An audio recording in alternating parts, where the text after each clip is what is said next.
ये कहानी एक ऐसी लड़की की है जो लड़कों के लॉलीपॉप चूस कर उन्हें अपने जाल में फंसा लेती है। फिर एक बार जब वो अपने ही भाई का गन्ना लेने का ट्राई करती है तब उन दोनों के साथ क्या होता है यही हम इस मूवी में देखेंगे। मूवी के शुरुआत में हम एक पुलिस ऑफिसर को देखते हैं। वो कार में बैठा होता है और एक लड़की कार में ही उसका गन्ना निचोड़ रही थी। इस लड़की का नाम एरिका है और वो अभी 17 साल की है और एरिका देखने में बहुत ही सुंदर होती है। यहाँ पे जब ये दोनों रोमांस कर रहे थे तभी दो लड़कियाँ यहाँ पे आती हैं और इनकी हरकतों को रिकॉर्ड कर लेती हैं। दरअसल ये दोनों एरिका की ही दोस्त थी और अब ये तीनों मिलकर पुलिस को ही ब्लैकमेल करने लगती हैं। चूँकि एरिका अभी माइनर है जिस वजह से अगर ये बात बाहर जाती है तो इस पुलिस वाले को जेल भी हो सकती है। इसलिए वो इन तीनों की बात मानकर इन्हें $400 देता है। ये देखकर एरिका कहती है ये तो बहुत ही कम है। इस पर पुलिस वाला कहता है मेरी कमाई बहुत कम है और मेरे पास जो कुछ भी था वो मैंने तुम्हें दे दिया। एरिका के दोस्त पुलिस की ऐसी बातों को सुनकर हंसने लगते हैं। एरिका और उसके दोस्तों का ये रोज का काम था। पहले वो लोग मर्दों को एरिका के जाल में फंसाते हैं और फिर उन्हें ब्लैकमेल करके उनसे पैसे लेते हैं और ये लोग उन पैसों से ढेर सारे शॉपिंग और मजे करते हैं। एरिका के हरकतों के बारे में उसकी माँ भी जानती है। उसकी माँ कभी उसे डांटती है तो कभी उसे प्यार से समझाती है। एरिका ने एक लिस्ट बनाकर रखी है और वो जिससे भी पैसे लूटती है लिस्ट में उसका नाम और अमाउंट डाल देती है। एरिका ढेर सारे पैसे जमा कर रही ताकि वो अपने डैड को जेल से छुड़ा सके। अपने पापा की रिहाई के लिए पैसे जमा करने का जिम्मा एरिका ने अपने कंधों पर ले लिया है। इसके बाद हम एरिका और उसके दोस्तों को एक क्लब में देखते हैं। यहाँ एरिका की नजर एक लड़के पर जाती है। इस पर एरिका अपने दोस्तों से कहती है मैंने अभी अभी एक लड़के को देखा जो कि देखने में काफी हैंडसम है। इधर एरिका की माँ अपने नए बॉयफ्रेंड बॉब को डेट कर रही थी। फिर वो एक रेस्टोरेंट में अपने बॉयफ्रेंड के साथ एरिका और बॉब के बेटे को लेकर जाती है। बॉब के बेटे का नाम जॉन होता है। जॉन अभी 18 साल का है और हाल में ही रिहैब से वापस आया है क्योंकि वो एक ड्रग एडिक्ट था। इसलिए अभी उसकी मेंटल कंडीशन ठीक नहीं है। ये लोग अभी बातें कर ही रहे थे तभी जॉन अचानक यहाँ से उठकर चला जाता है। ये देखकर एरिका की माँ कहती है वो जाकर जॉन को मना ले, लेकिन एरिका जाना नहीं चाहती। इस पर उसकी मॉम उससे कहती है अगर तुम जॉन के पास जाओगी तब मैं तुम्हें पैसे दूंगी। ये सुनकर एरिका जॉन के पास चली जाती है और उससे कहती है अगर तुम चाहो तो मैं तुम्हारा गन्ना चूस कर तुम्हें कंफर्टेबल कर सकती हूँ। एरिका की इन बातों को सुनकर जॉन और भी अनकंफर्टेबल हो जाता है। एरिका उसे फिर से मनाने का ट्राई करती है। दरअसल एरिका का ऐसा मानना था वो किसी का भी गन्ना निचोड़कर मूड अच्छा कर सकती है और कोई भी आदमी उसकी बातों का इनकार नहीं कर सकता, लेकिन जॉन ने उसकी बातों का इनकार कर दिया था। एरिका अपने दोस्तों को भी इस बारे में बताती है। इस पर उसके दोस्त उससे कहते हैं जॉन तुम्हारा भाई लगता है, भला तुम अपने ही भाई के साथ ऐसा कैसे कर सकती हो। इधर एरिका की माँ बॉब के साथ रहने लगी थी। दूसरी ओर एरिका भी जॉन से दोस्ती बढ़ाती है और उसे लेकर एक रेस्टोरेंट में जाती है। फिर वो जॉन से अपने किए पर माफी भी मांगती है। यहाँ वो जॉन से कहती है उसके डैड ने एक कैसीनो लूटने का ट्राई किया था और तभी से वो जेल में है। लेकिन तभी अचानक से जॉन अनकंफर्टेबल हो जाता है। दरअसल जॉन की नजर अपने स्कूल टीचर विल पर जाती है। विल ने पास्ट में जॉन के साथ गंदी हरकतें की थी और उसने जॉन का शोषण भी किया था। हालांकि जॉन ने इसकी शिकायत भी की थी, लेकिन उसकी बातों पर किसी ने भी यकीन नहीं किया और इस तरह पास्ट में विल को सजा नहीं मिली। इसलिए आज जब जॉन विल को अचानक देखता है तब उसे सारी बातें याद आने लगती हैं। यहाँ पर एरिका की नजर फिर से उसी हैंडसम पर जाती है जिसे उसने पिछली बार बॉलिंग सेंटर में देखा था। इसके बाद एरिका उसका पीछा करने लगती है और उसके पोस्ट किए हुए लेटर को लेटर बॉक्स से निकालती है। इधर रात में जॉन अपने आप को हर्ट करने का ट्राई करता है, लेकिन उसकी कोशिश नाकाम हो जाती है। फिर जब एरिका ये सब देखती है तो वो सभी को बुला लेती है। फिर बॉब जॉन को लेकर हॉस्पिटल में आता है। वो इन लोगों से कहता है जॉन अभी बहुत डिस्टर्ब है क्योंकि पास्ट में उसके साथ बहुत बुरा हुआ है।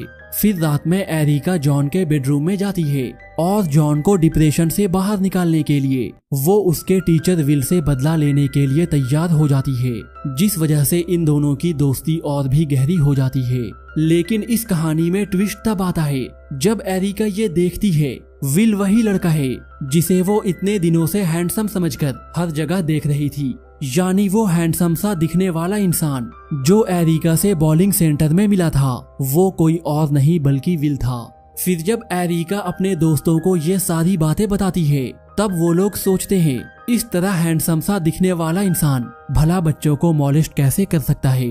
लेकिन एरिका ने तो विल से बदला लेने की ठान ली थी, इसलिए वो मॉल में उसे स्टॉक करती है और उससे दोस्ती बढ़ाती है। फिर रात में जब वो जॉन से मिलती है तब वो उससे कहती है वो विल से बदला जरूर लेगी। इसके बाद ये लोग साथ में डांस करते हैं और एक दूसरे को हक करते हैं। फिर अगली ही सुबह एरिका बॉलिंग सेंटर में विल से मिलती है और उससे बॉलिंग सिखाने के लिए रिक्वेस्ट करती है और विल भी उसकी बात को मान जाता है। फिर जब ये दोनों बाहर आते हैं तब बहुत तेज बारिश हो रही थी। इधर जॉन और एरिका के दोस्त इन दोनों के ऊपर नजर रखे होते हैं। दरअसल इनका प्लानिंग ये था जैसे ही एरिका विल का गन्ना निचोड़ेगी ये लोग उसकी वीडियो बना लेंगे और इसके बाद ये लोग विल को ब्लैकमेल करेंगे और इस वीडियो के जरिए ये लोग उसे जेल भी भेज सकते हैं। इसके बाद एरिका विल को एक कार में ले जाती है और यहाँ दोनों रोमांस करने लगते हैं। फिर जब एरिका विल का गन्ना लेने ही वाली थी तभी विल उसे रोक देता है। फिर अगली सुबह हम एरिका को देखते हैं। उसे अब भी समझ में नहीं आ रहा था आखिर कल रात उसे क्या हुआ था, क्योंकि सब कुछ तो प्लान के मुताबिक था। वो वहाँ पर विल को ट्रैप कर सकती थी लेकिन उसने अपना आपा खो दिया। एरिका के दोस्त भी अब उसे चिढ़ाते हुए कहते हैं वो विल को पसंद करने लगी है, लेकिन एरिका इस बात से इनकार करती है। अब एरिका और उसके दोस्त एक प्लान बनाते हैं। फिर एरिका अपने स्कूल में एक ड्रग डीलर को चुनती है और उससे ड्रग हासिल कर लेती है और फिर उस ड्रग को बियर में मिलाकर वो विल के घर पे पहुंच जाती है। यहाँ विल उसे अंदर बुलाता है। यहाँ पर विल एरिका से कहता है पास्ट में एक बच्चे ने उस पर मॉलेस्ट करने का आरोप लगाया था जिसकी वजह से उसका डिवोर्स हो गया और इस वजह से उसकी नौकरी भी चली गई। लेकिन उस ड्रिंक को पीते समय विल को ये एहसास होता है जैसे इसमें कुछ मिलाया गया है। वो एरिका पर हावी होने ही वाला था, लेकिन तभी जॉन यहाँ आ जाता है और इसके बाद एरिका के दोस्त भी यहाँ पे पहुँच जाते हैं और इन लड़कियों के साथ एक वीडियो बनाते हैं। लेकिन यहाँ तो विल बेहोश होता है। यहाँ पे जॉन ये नोटिस करता है विल की सांसें बहुत धीमी हैं। ये देखकर ये लोग बहुत डर जाते हैं और कहीं कुछ गड़बड़ ना हो जाए, इसलिए ये लोग यहाँ से भाग जाते हैं। लेकिन यहाँ से जाते समय एरिका विल के दीवार को देखती है जिस पर एक वर्ड लिखा था जिसके माने होता है चाइल्ड मॉलेस्टर। फिर अगली सुबह पुलिस एरिका के घर पे आती है और यहाँ आकर एरिका और उसके दोस्तों पर वंडलिज्म का आरोप लगाती है। लेकिन एरिका इन सब बातों से इनकार करती है। यहाँ पर पुलिस कहती है अब तक उनकी बात विल से नहीं हो पाई है। इसके बाद एरिका और जॉन विल के घर पे जाते हैं। दरअसल वो लोग ये कंफर्म करना चाहते थे विल ठीक ठाक है या नहीं, लेकिन ये लोग यहाँ आकर देखते हैं विल सोफे पर अभी भी उस पोजीशन में बैठा हुआ है। फिर जब ये दोनों पास जाकर देखते हैं तब इन्हें मालूम चलता है विल के बैक में स्टैब किया गया है। ये देखकर एरिका और जॉन यहाँ से भाग जाते हैं। भागते हुए दोनों मैक्सिको की ओर जाने लगते हैं। यहीं पे रास्ते में जॉन एरिका से एक राज की बात कहता है। वो कहता है विल ने कभी भी मेरा शोषण नहीं किया था, लेकिन हाँ उसने मेरे एक क्लासमेट के साथ ये सब किया था।